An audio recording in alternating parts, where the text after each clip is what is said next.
Have you ever wondered what happened to the ancient Babylonian Empire?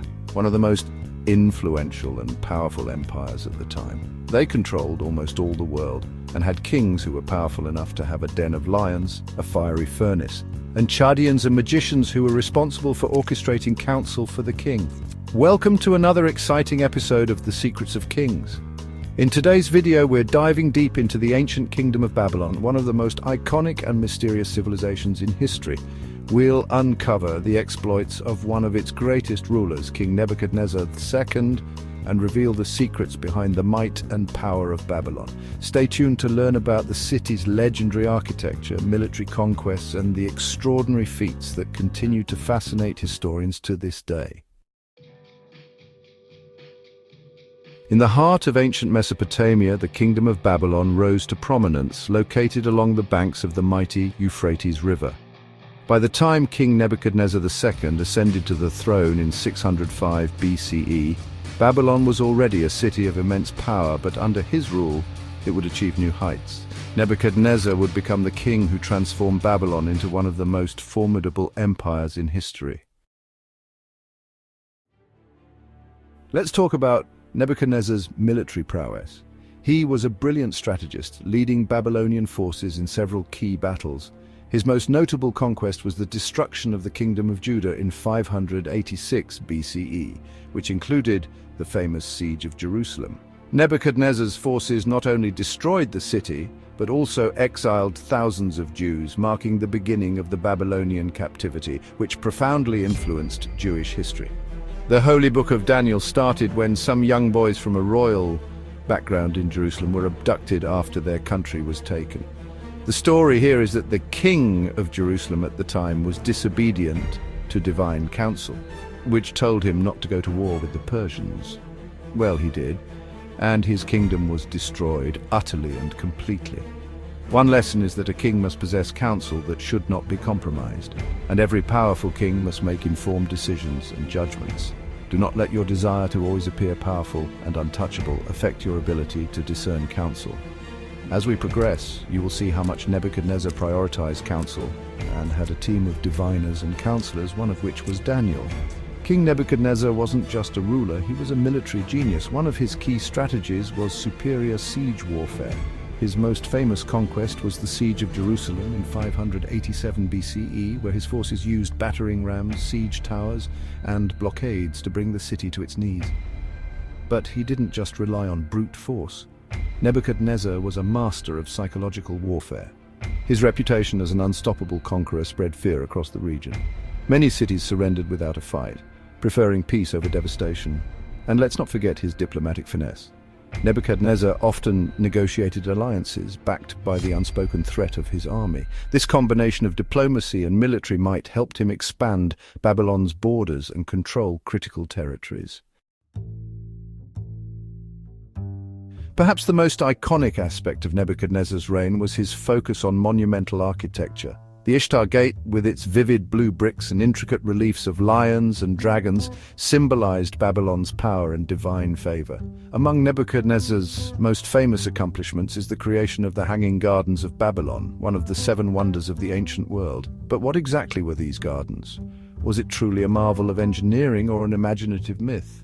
Some historians debate the existence of the gardens, but ancient texts describe an elaborate terraced garden filled with lush plants, trees, and flowers which were irrigated by a sophisticated system. The gardens were said to have been built for Nebuchadnezzar's wife Ametis of Media, who longed for the green hills and mountains of her homeland. Nebuchadnezzar wasn't just a conqueror and a creator of gardens. He was also an ambitious architect. He oversaw the reconstruction of Babylon into a magnificent city of towering walls, grand gates, and impressive temples. The Ishtar Gate, one of the most iconic symbols of Babylon, was a testament to his power and devotion to the gods. Made from glazed bricks adorned with reliefs of lions, dragons, and bulls, the Ishtar Gate was a stunning entrance to the city and to the great ziggurat of Etim-Menanke, a towering structure that is often thought to have inspired the biblical story of the Tower of Babel. Babylon's wealth wasn't just luck, it was part of Nebuchadnezzar's strategy. He secured control over key trade routes connecting the Persian Gulf to the Mediterranean.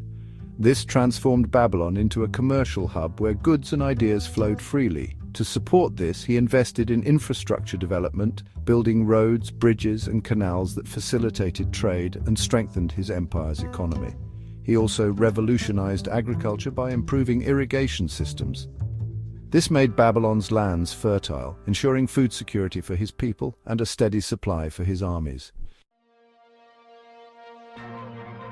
Conquering an empire is one thing, managing it is another. Nebuchadnezzar excelled at both. His policy of exile and deportation was a stroke of genius. By relocating rebellious populations like the Jewish elite during the Babylonian captivity, he ensured they couldn't organize resistance while integrating their skills into Babylon's economy. Perhaps his most subtle yet powerful strategy was cultural integration. By respecting the customs and religions of conquered peoples, Nebuchadnezzar reduced resistance and fostered loyalty. Beyond military and architectural achievements, Nebuchadnezzar's reign also saw significant advances in science and culture. Babylon was renowned for its knowledge of mathematics, astronomy, and medicine. The Babylonians were some of the first to develop a sophisticated system of numerals, using the base 60 system that still influences us today, especially in timekeeping. They also made key astronomical discoveries. Babylonian astronomers could predict lunar and solar eclipses with great accuracy and created an early version of the zodiac. One of the secrets of Babylonian culture was their mastery of cuneiform writing, used to record everything from legal codes to astronomical data. Nebuchadnezzar knew the importance of perception. Through inscriptions and public monuments, he portrayed himself as a divine ruler chosen by the gods. These records not only glorified his achievements, but also served as a warning to enemies. However, as all great empires do, Babylon eventually fell.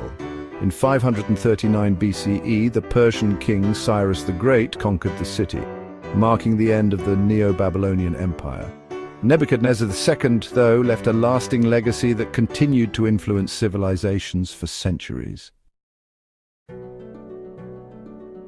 From his military conquests to the wonders of Babylonian architecture and culture, King Nebuchadnezzar II remains one of the most fascinating figures in ancient history. His achievements laid the groundwork for the power of Babylon, and his legacy still resonates throughout history. Thanks for watching. And don't forget to like, share, and subscribe for more fascinating deep dives into the past. Until next time, keep exploring the secrets of our ancient world.